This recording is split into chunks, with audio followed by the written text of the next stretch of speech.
English students. I wanted to go over the literary analysis essay with you.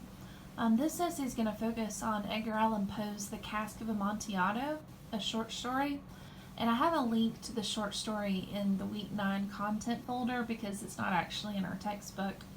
But by clicking the link, you should be able to read the short story, and it doesn't really take that long to read over, but there's a lot of information packed into it. And really, with a literary analysis essay, you're wanting to give your opinion about the work. What were elements of the story you picked up on? Were there things that were hinted at that you caught in the dialogue or in the setting? Just things that really stood out to you while you read the short story.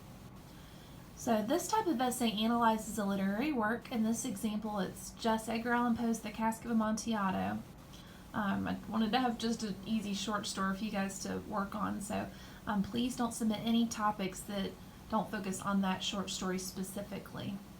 I've had some students get confused and turn in papers from other classes or about other literary works, so just remember to write this one on The Cask of Amontillado by Edgar Allan Poe. But you're looking at the literary work by picking an aspect, so that would be a theme, tone, character, symbolism, etc., and illustrating an argument for the reader using textual evidence, so that could be dialogue that the characters speak or a description that the author writes.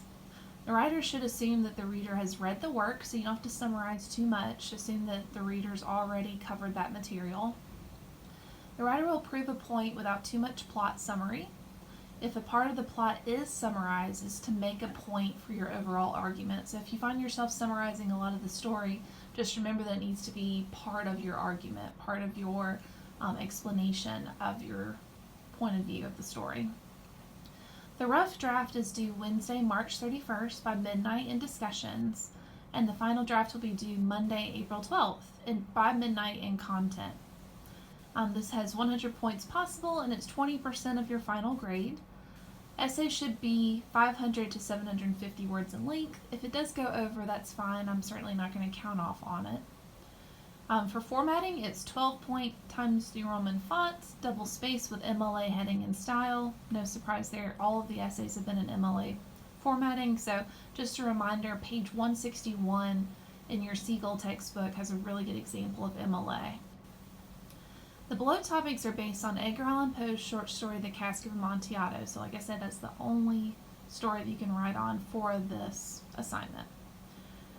You could focus on themes in the literary work. So some of the major themes in this story are revenge, death, things not being as they seem. I mean, there's a lot of really interesting themes, and I don't want to give away too much just in case you're watching this before you've had a chance to read the short story, but theme is more of like the ideas that are depicted in the story.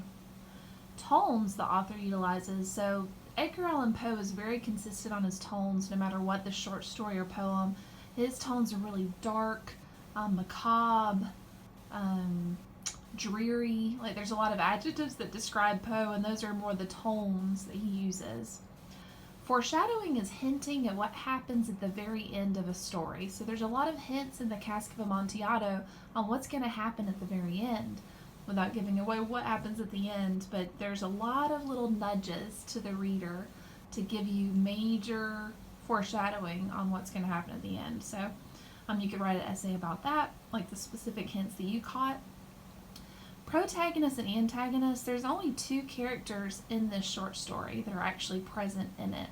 And there have been debates on which one is the protagonist or hero and which one's the antagonist. So you can choose which one you think is and focus on that character, or compare and contrast the two characters, however you want to handle those two characters. But that's another reason why I wanted a short story, is because you won't get overwhelmed with a drastic amount of characters. There's really just two to focus on, so you can focus your ideas on those two characters.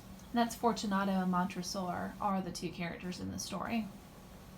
Symbolism is the idea that something represents a huge idea. So like flowers usually represent love. A skull will always represent death. So think of the item and what it stands in for, what idea it's representing.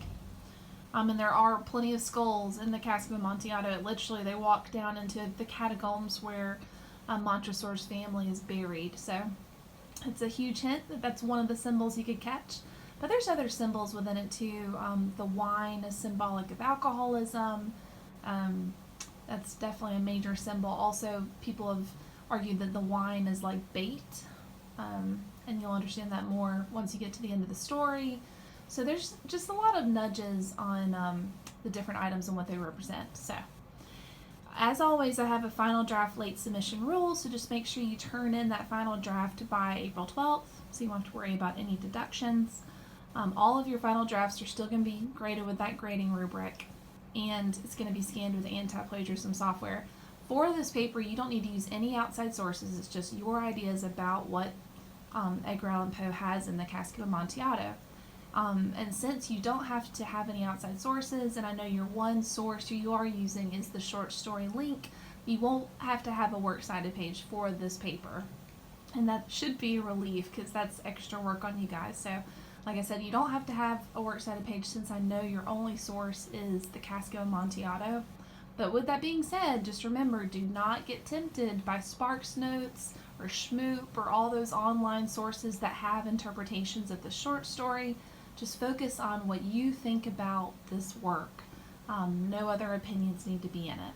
So, and I've got a brainstorming outlining space, but you don't have to brainstorm. That's just there if you like to do that. So, as always, if you have any questions whatsoever about this essay, please feel free to email me. I'm always here to help.